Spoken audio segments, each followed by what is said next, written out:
February 1940, a truly remarkable chapter in Celtic's history came to a close.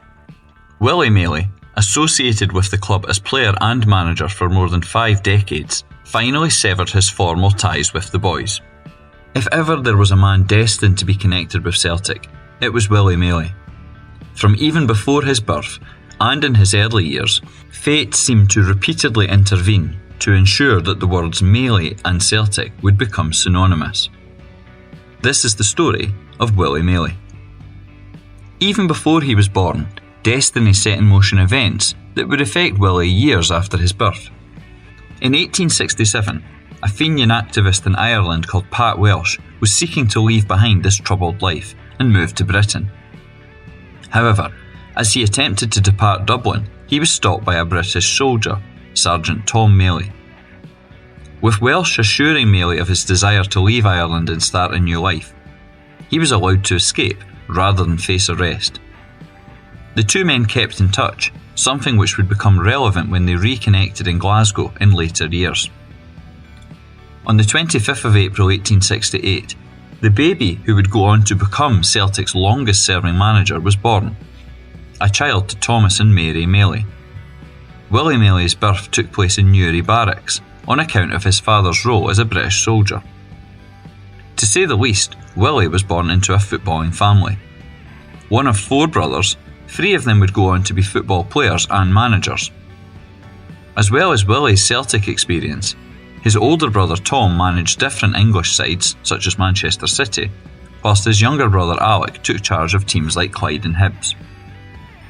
In Glasgow, the Maley family made the Cathcart area their home. Willie was educated locally, and on leaving school found work in different roles before training as an accountant. This was in the days before footballers would be paid, and so a profession was required. Willie was a lover of different types of sport. He played football, gaining a positive reputation, and being involved with various sides including Third Lanark. He was also a successful athlete, competing in numerous running events. But in all of these, he was sometimes in the shadow of his brother, Handsome Tom Maley, as he was sometimes known. One night, in December 1887, all of these events, including those back in Dublin in 1867, came together to shape the future course of Willie's life. The previous month, a new Irish football team had been set up in Glasgow's East End, known as Celtic. This club needed footballers and sought to attract the best of Irish talent to be found in Scotland. Brother Walfred and John Glass, the 2 key men in the rise of Celtic, made a journey to Cathcart, joined by another man, Pat Welsh, the Fenian who had been helped by Tom Maley Sr. to escape Ireland. Welsh's connections with the Maley family made this group hope that Tom Maley Jr. could be persuaded to become one of the Celtic's first players. However, on arriving at the Maley household, it was discovered that Tom was not present. He was said to be out courting with the woman who would later become his wife. However, Willie Maley was at home. Whether it was always the plan, or the embarrassment of only trying to recruit one Maley brother, Willie was asked to come with his brother to try out for Celtic. By the following May, in 1888, Celtic were ready to start as a football team. They had a ground, the original Celtic Park, which had been opened in an exhibition game by Hibernian and Cowlairs. And then, on the 28th of May 1888, the boys took to the field for the first time. Playing against Rangers, the team that would become their greatest rivals, 11 men wrote themselves into Celtic legend when they became the club's first team. Willie Maley was one of those men. By the end of the match, the boys had claimed a 5-2 victory, and Tom Maley had become scorer of Celtic's first ever hat-trick. Willie soon became an essential part of the Celtic 11, and over the next few years he had a key role as the boys achieved numerous club firsts. Willie played and scored in May 1889 as Celtic beat Cowlairs to win the boys' first trophy, the Glasgow North Eastern Cup. Willie Maley was also part of the first Celtic side to win a major trophy, the 1891 Glasgow Cup, and then was also involved in the boys' first Scottish Cup success as well as First League title. In all of this, he had proven himself to be an essential part of the team. Recognition of Willie's playing ability came from elsewhere too. In a time where there were far fewer international games, he was capped twice for Scotland, and also played for the Scottish League Select. In fact, his Scottish caps proved controversial. Some people objected to him playing for Scotland on account of him having been born in Ireland. From a club perspective, he'll always be thought of as Willie Maley of the Celtic, although he did play one game for Manchester City in 1896. This was the side that his brother Tom would go on to manage just a few years later. However, it wasn't simply on the pitch that Willie had proven to be an effective individual. He was also seen as a strong organiser and leader, and had a role in the arrangements of many Celtic games, as well as footballing competitions as well. This became relevant when the Celts underwent a notable change in the 1890s. Since the club had been formed, Celtic were member-owned, and those members paid annual subscriptions. However, for a number of years, some committee members had been pushing for Celtic to become a private company. Finally, in 1897, this happened, and 5,000 shares were issued in Celtic. At this same time, it was decided to appoint an official secretary-manager to oversee the running of the club. Given his fine reputation as a player and administrator, Willie Maley was appointed to this role. Those that gave him this job could scarcely have imagined that he would still be in post more than 4 decades later. Just as Willie Maley's playing career had involved great success, this would also be the case for his managerial reign. In fact, he enjoyed instant success, with the 1897-98 season seeing Celtic again become league champions. The sight of Willie Maley holding aloft Celtic's latest trophy or prize would become a common one.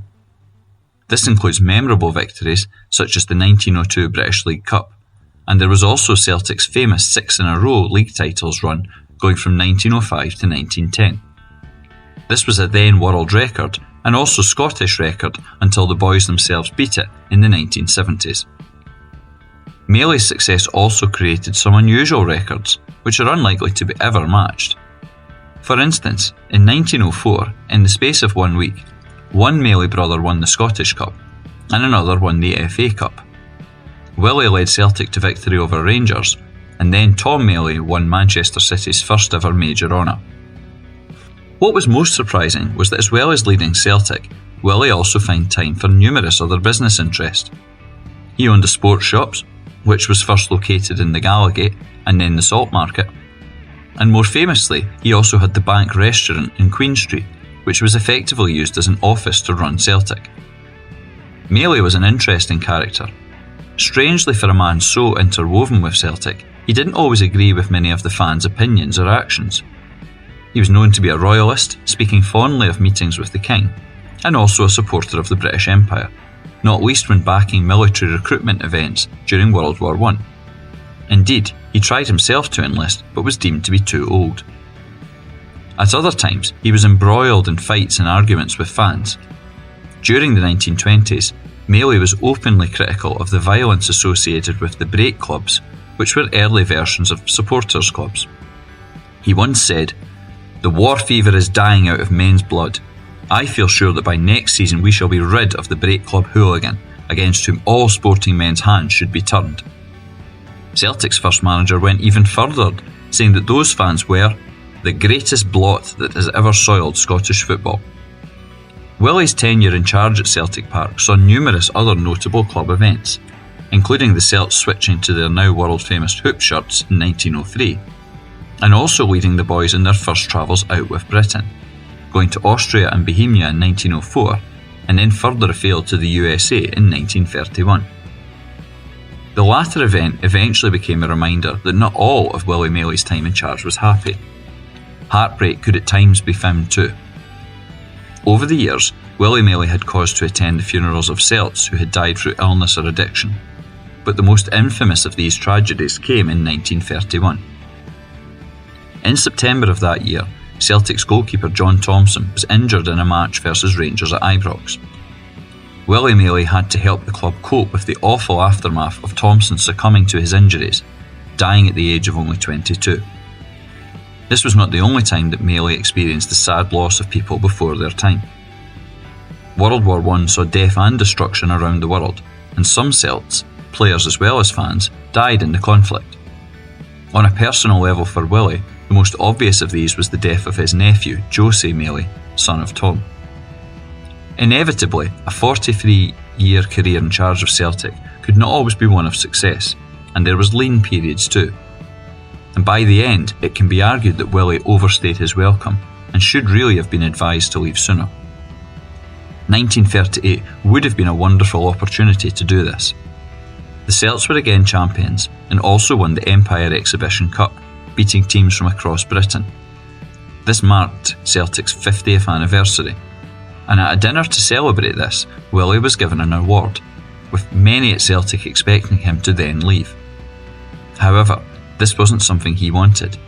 His entire life was based around the hoops, and he couldn't bear the idea of moving on. He once commented that, "My love for Celtic has been a craze. The club has been my life, and I feel that without it, my existence would be very empty indeed." And so he stayed as the club declined in the late 1930s into the World War II era. By early 1940, Celtic's board wanted him out, and he announced his departure to be replaced by former player Jimmy McStane. This was not a happy event. Although it was framed as a retirement, he was resentful of being forced to leave and would not return for some years to Celtic Park. Indeed, for a period he was more likely to be seen as a guest at Ibrox. Maley had always had positive links with Rangers, and indeed the Light Blues organised a farewell dinner and presentation for him when he departed Celtic. Eventually though, there was a rapprochement between Willie and Celtic, and he returned to Celtic Park, the scene of his greatest days. He was even granted a testimonial, in which he kicked off the game, and the proceeds from this went to charity. By the late 1950s, and approaching his 90th year, Willie Maley moved into a care home in Langside. On the 2nd of April 1958, his earthly journey came to an end. As a devout Catholic, he had been a daily communicant. His funeral was held at St Peter's in Partick, near the West End place he had called home for many years. Despite the temporary falling out between Celtic and Willie Maley, there's no denying his phenomenal position in the club's history. He played in the first ever game, and was involved in all of the club's notable early events, such as their first trophy, their first major trophy, the first Scottish Cup, and first league title too. Maley is Celtic's longest serving manager at 43 years, a record which will surely never be beaten. He is also, based on trophies won, the boys' most successful manager, including claiming 16 league titles, 14 Scottish Cups, and numerous other prizes. His time in charge includes nurturing some of the most famous names in Celtic folklore: Jimmy Quinn, Patsy Gallagher, Jimmy McGrory, and so many others. And of course these men, and Willie himself, are remembered by generations of Celtic fans, not least because of the famous fan song which bears his name. Celtic historian David Potter wrote a biography of Willie Maley in 2004. It was titled, "Willie Maley, the Man Who Made Celtic." It seems impossible to give a more fitting or accurate description of Mr. Celtic than this. To learn more about Celtic history, follow Hail Hail History on Twitter X and Blue Sky. You can also take part in free Celtic walking tours. Visit celticwalkingtours.wordpress.com for more information.